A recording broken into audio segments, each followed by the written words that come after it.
What I'm trying to tell you all is that what you eat has huge repercussions on your hormones, your bacteria.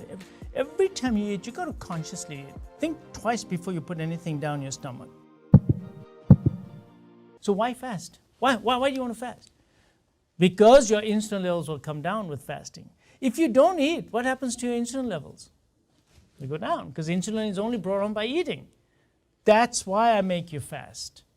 That's why if you're a patient at CVI, you have to eat only once a day or twice a day. If you're going to eat twice a day, you start out with that eating, but you must eat in a 6-hour window. And then no eating the rest of the 18 hours. If you're constantly eating, you're making too much insulin. So you want to fast so that your insulin levels come down. So then after fasting for 18 or 24 hours, when you then do eat, you're sensitive to insulin. So your pancreas will only make this much insulin with the next meal versus a whole gallon before. So eating in a fasting state produces small insulin than eating in a fed state where you produce a lot of insulin. We are always eating in a fed state. Why are you eating if you just fed? Let me ask you, why are you eating? You just had a meal 2 hours ago. Why do you have to eat again? Are you hungry? You're not hungry? Oh, no, but I have to eat. Why? Because, two things. One, you're a junkie, you're an addict. You're an addict. Just like cocaine, just like heroin, you're an addict. Because that sugar goes to the same part of the brain as dopamine. So it gives you that reward center. So now you have to have your next high. This is very real, guys. That's why intermittent fasting breaks that habit. How do you make a junkie come off his cocaine? You stick him in a room and don't give him any heroin. That's it, or cocaine. So you got to do the same thing. You got to play around with your physiology. You got to play around with it so you don't become an addict. Otherwise, this is, I got to eat now. You're not hungry, but you still have to eat. You're a junkie. So that's the biggest problem why we eat so frequently. Number two is we've been socially indoctrinated to eat. It's time to eat. So I don't have an urge or anything, and if I don't eat, I'm not going to get cravings that I got to go eat, I got to go eat. No, but it's 1 o'clock, so I got to go eat. Now I'm saying, why do you have to do that? Who said you got to eat 3 meals a day and 2 snacks? The food industry said that. You didn't say it, your doctor didn't say it. So I want you all to now have conscious feeding. Conscious feeding. That means you eat when you're hungry. If you're not hungry, don't eat. You're not going to die. Because you see what it also does, it detoxes you. Fasting detoxifies you because you got all these heavy metals in you and toxins. Fasting is the only thing that gets rid of toxins. Number two, it gives your gut a break so that the bacteria in your gut can reset.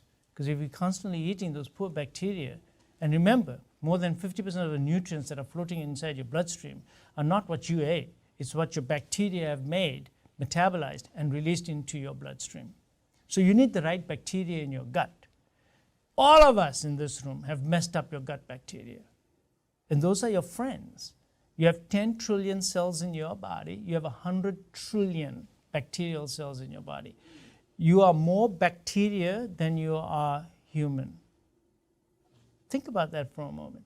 It's a symbiotic relationship between the bacteria and you. Otherwise, why did God put bacteria in our gut? For what? Oh yeah, I'm just going to give humans some bacteria. Boom.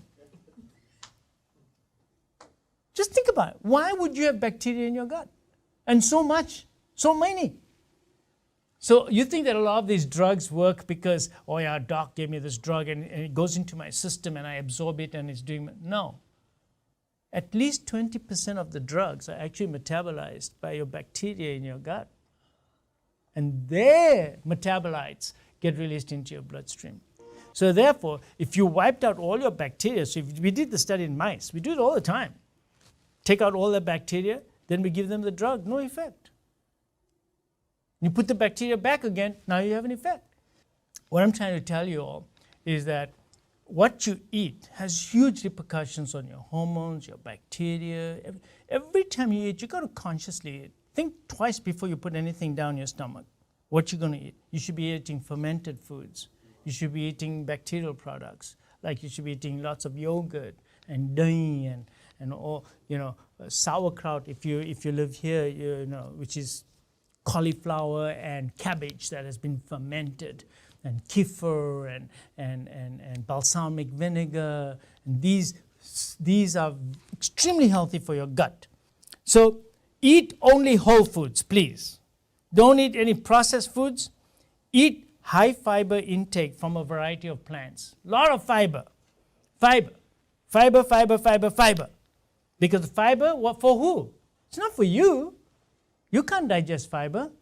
Fiber goes to your bacteria. I just told you how important bacteria are. Why are you starving them? So your poor bacteria, they're waiting for their food. They only live on one thing that they love, which is fiber, which is a polysaccharide. But instead, you're giving them sugar. Now, there are bacteria that live on sugar, but those are the bad boys. They produce metabolites that are no good. So you just invited the worst teams to come and play in your backyard, the bad guys.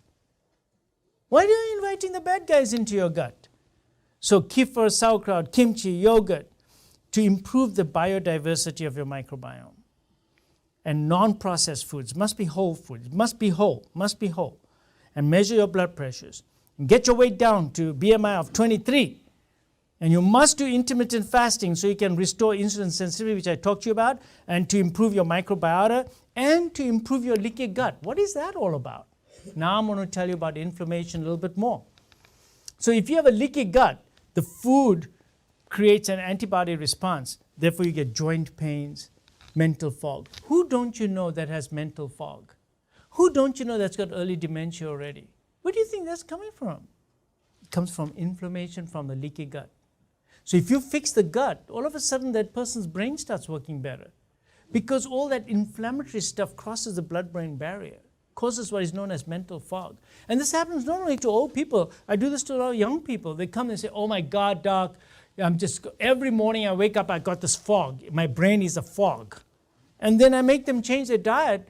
And the first thing they come back and say, I feel so much alive. I can think better. My memory is better.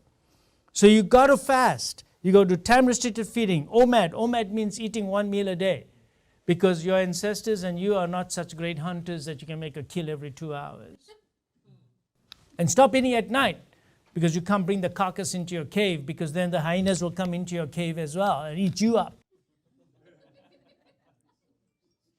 So you're supposed to only eat one meal a day and get it over with. Okay, and addiction.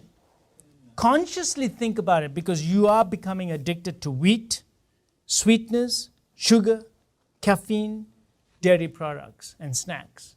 They actually cause addiction. You think you're not addicted? I can prove to all of you, you are in some way or the other addicted. So these patients come and say, oh, I felt so bad. By 4 o'clock, I was hangry.